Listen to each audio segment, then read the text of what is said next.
I told my fiancée I didn't want my estranged father at our wedding. She invited him anyway. He showed up drunk and humiliated me in front of everyone. The next morning, she woke up alone. I woke up free. My father hadn't been in my life for over a decade. He chose addiction, anger, and disappearance over responsibility.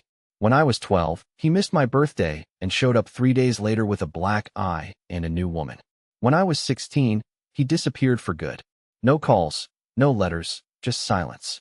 By the time I met my fiancée, I had done years of therapy and built a solid life without him. She knew the basics: abuse, abandonment, the usual damage, but she'd never seen the wreckage firsthand.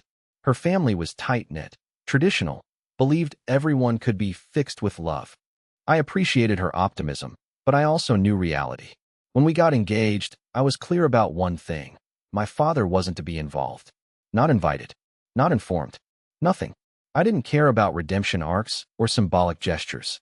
That chapter was over, and I wasn't reopening it for show. Everything seemed fine until the wedding day. It started like a dream. The weather was perfect.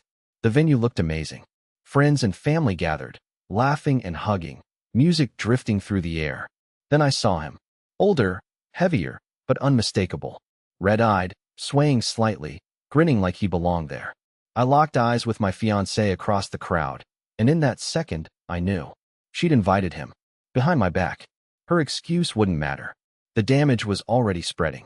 During the reception, he got drunk. Loud. Grabbed the mic and started reminiscing in front of everyone.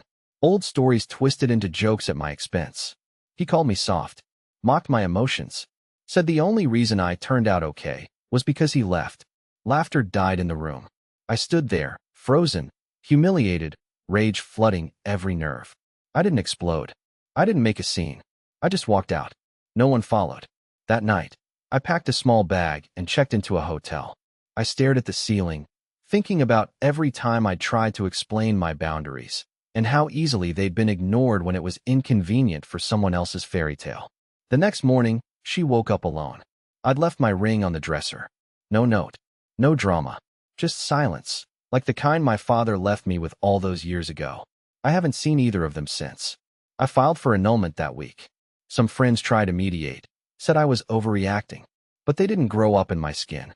They didn't have to rebuild trust from scratch. They didn't watch the one person who promised to stand beside them choose a spectacle over safety. I don't regret walking away. I regret that it took a wedding day to see who she really was. But now I'm free, and freedom is a hell of a wedding gift.